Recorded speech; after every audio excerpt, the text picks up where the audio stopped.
Hi everybody, my name is Michael Nager. It's nice to meet you again. And I've brought you two stories. The first one is a tall tale about a big lumberjack. This is the story of Paul Bunyan. Once upon a time, there was a big boy named Paul who was born to two normal-sized parents. As he grew bigger and bigger, so did his brain. For example, he was so big that he had to sit outside school. His teacher asked, "Can anyone tell me about Benjamin Franklin?" Paul called through the window, "He discovered electricity by flying a kite in a thunderstorm." The teacher said, "Very good, Paul." Before long, Paul was fully grown. His parents presented him with a big axe. Shiny and sharp it was. The blade looked to be a hammered-down locomotive train, and the blade was made of sturdy wood. Paul's parents were pleased. His father shouted, "Take care of that axe, Paul. It took the town a year to make it." Paul was all booming. "You bet I will, Pa. I want to do something big for this country." So Paul left home in search of an adventure big enough for him.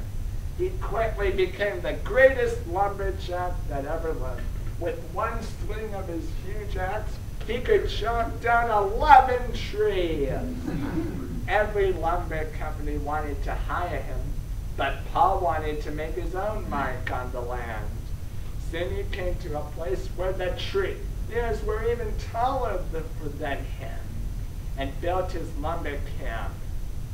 Then Paul hired the 7 axemen, each named Elmer.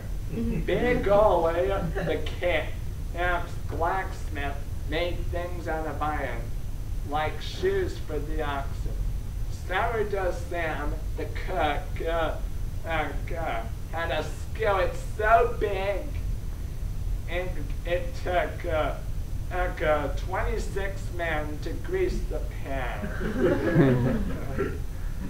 The camp clerk was Johnny Inkslinger.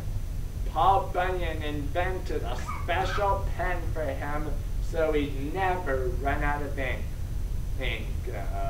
Johnny knew that by not crossing his T's and not dotting his I's, he saved 12 barrels of ink a month. The camp mascot was Spot, the reversible dog. His back legs were attached the wrong way, which was how he got his name. But he didn't mind. He'd just run on his front legs until they were turned. Then he'd flip over and run some more. One fine winter's day in the year of 2 winters, Paul discovered an ox stuck in the blue snow. Even Paul's own words froze in midair. The ox became real pals. Paul named him Babe. They left their giant rain-filled footprints all over Minnesota, and that's why it's called the land of 10,000 lakes. Way down in the Tennessee hills, Paul smoked his giant pipe, and that's why they're called the Smoky Mountains. Way down in the south, the poor folks in the Bayou had a real big problem. The giant bee-skeeters were invading. They were half bee and half mosquito, with stingers on front and back. Paul Bunyan and Babe were so big that people all over the world could hear them coming before they even arrived. Just when all hope seemed lost for the people, Paul and Babe showed up, fighting them bravely. A short time later, Paul and Babe had scared the bee-skeeters away. Paul had another plan. Now, if this plan works, they'd be gone for good. Paul found about with molasses and hurled it at the bee-skeeters. Paul's plan was working. The bee-skeeters couldn't resist that sweet-smelling molasses, and it worked. After defeating the bee-skeeters, Paul and Babe headed for the desert. Sometimes they played, but then they noticed they had made a big hole. Uh-oh, said Paul. Looks kind of grand, don't you think? Guys, the name stuck. That big hole was still called the Grand Canyon, known as Grand Canyon National Park in Arizona.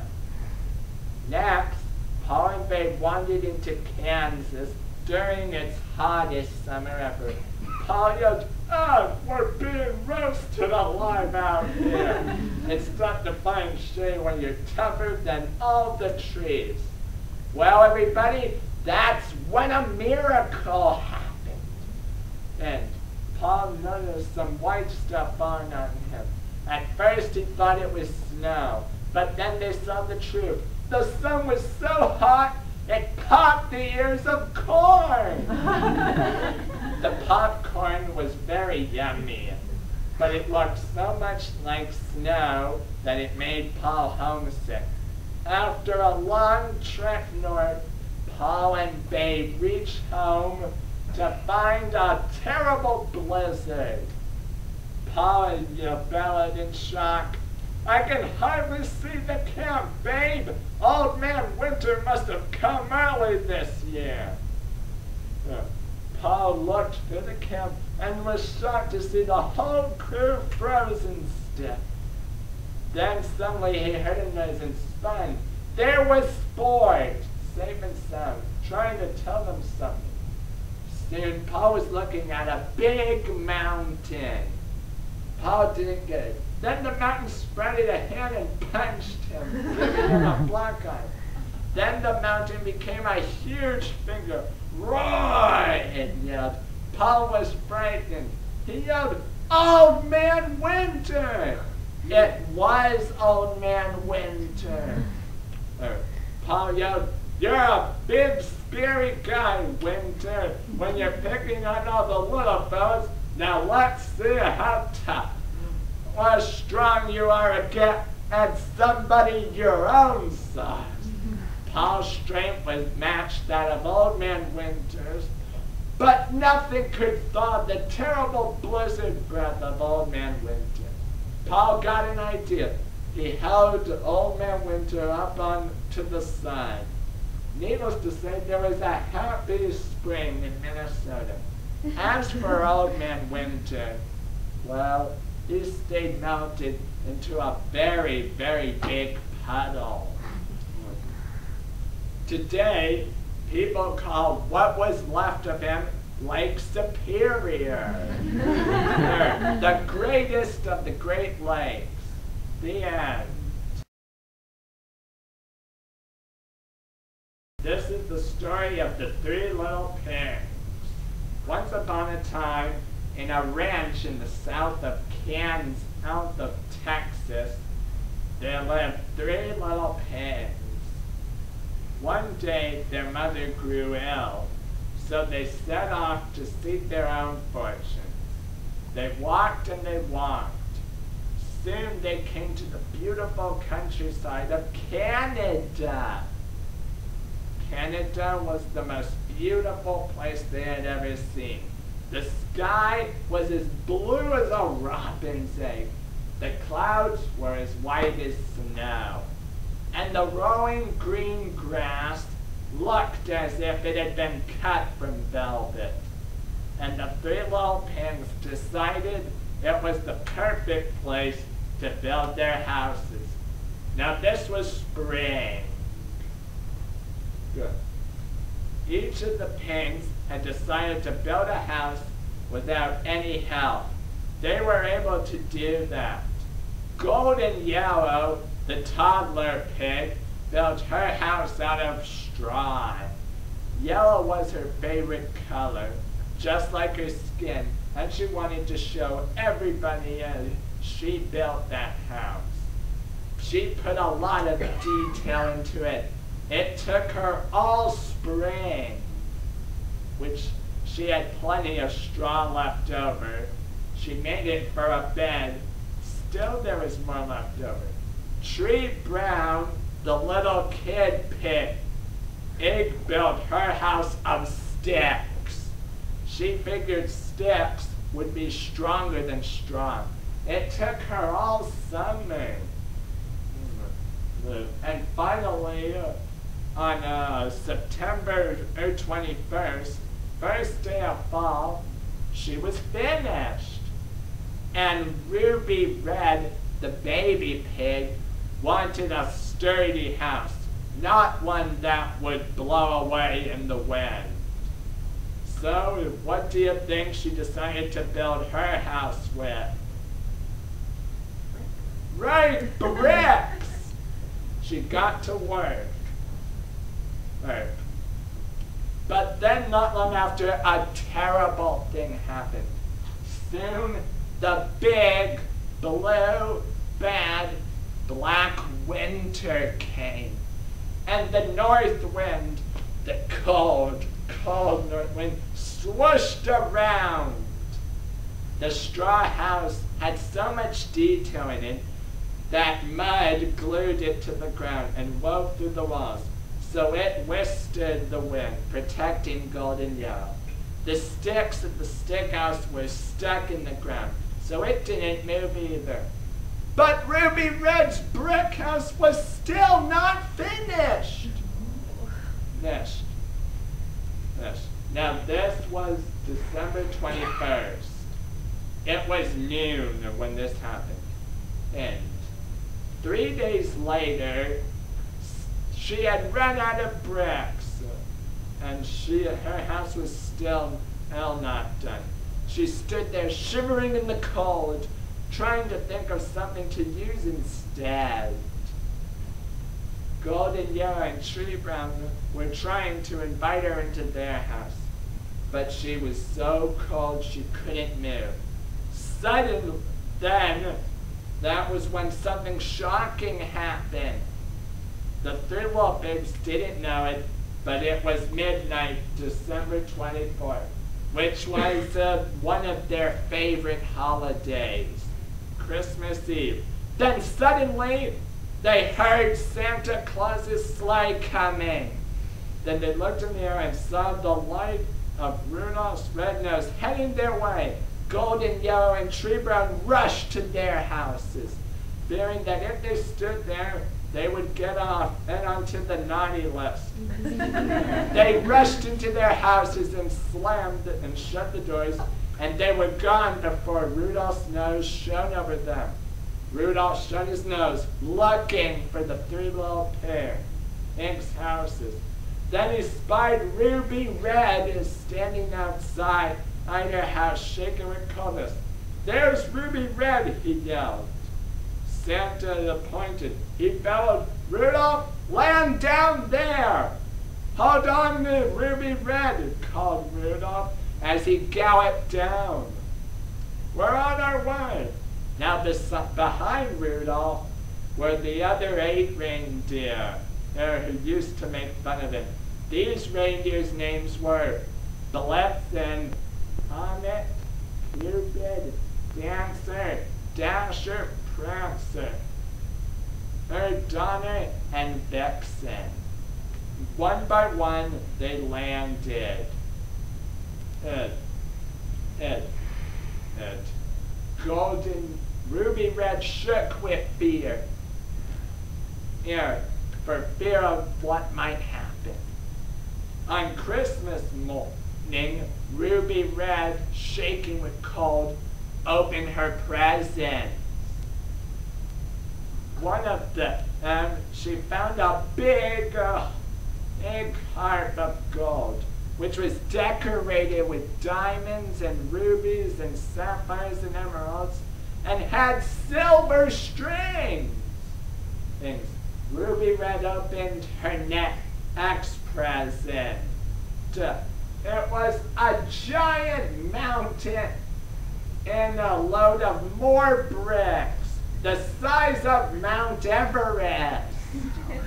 Twice as tall, actually. The golden, no sooner had Ruby Red opened her present than the harp began to play a warm song which kept her warm. They worked and worked. Ruby Red worked all that cold winter and all through the spring and all summer and all up fall. And finally, when and April 1st came around again and all the snow had finished melting everywhere, the house was finished. Golden Yellow and Tree Brown kept coming over to see how they were doing and offer some of their food and to talk with the harp. But one day, when spring came around again, a big bad wolf wandered into Canada. He lived in Alaska, where the only season was winter. The wolf didn't mean to be nasty. It was just his nature. The wolf said, I'm quite tired of eating rabbit, eating polar bear. I'll see what the village has to offer today. He appeared to a window of a bakery store that stood on the end of Lake Michigan, separating Lake Michigan from Lake Superior. He said, cakes and cookies, that's not food for a wolf. He wandered into Canada and took into another store. The wolf said, fruits and vegetables, that's not food for a wolf. Then he saw Golden Yellow celebrating the opening of her new house, of the three little pink houses. He found a little pig, now that's food for a wolf. But Golden Yellow heard him and rushed inside her house, locking the straw door behind her. Knock, knock, knock. The wolf knocked on the door. All right. He said, Golden Yellow, let me in. Golden Yellow was shocked that the wolf knew her name. Where did you learn my name? She demanded. The wolf said, I live in Canada. Then he said again, Golden Yellow, let me come in. Not by the hair of my chinny chin chin, replied and Golden Yellow answered. The wolf said, then I'll hop, and I'll pop, and I'll blow your house in. And he did. The straw house blew to stew into a bundle of straw. But Golden Yellow dashed out the back door, and even before the straw had settled, she was gone. The wolf searched through the straw, avoiding the mud. Then he saw Golden Yellow rushing down the road toward her sister's house, the one in Tree of Brown and built of sticks and wood. Golden Yellow slammed the door shut behind her. Knock, knock, knock, came the wolf again. No. Who's there? Called Tree Brown. Tree Brown, let me in, said the wolf politely. But Tree Brown knew what the wolf had in mind.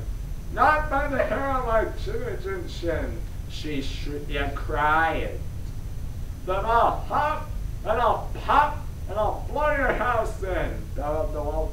And that's just what he did. He huffed, and he puffed, and he puffed, and he huffed, and the sticks cracked and creaked. Then they blew completely away, leaving Golden Yellow and Tree Brown standing right in front of the wolf.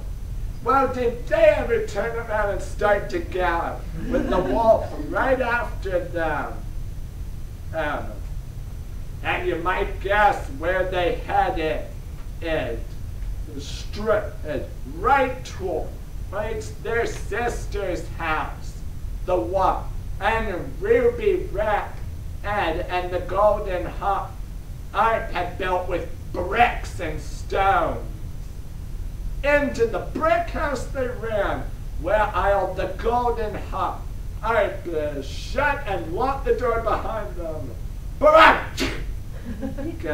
And said to them, "See, I told you what would happen when that big wolf came around. Only bricks and stones I won't break now, at last you're safe and sound." Knock, knock, knock. "Who's there?" called the big bad wolf yelled from outside. Ruby Red, let me come in." "My chin chin chin," squealed Ruby Red. This made the big bad wolf purple with rage. He yelled, "Then I will hop and I'll pop and I'll blow your house in if I can." And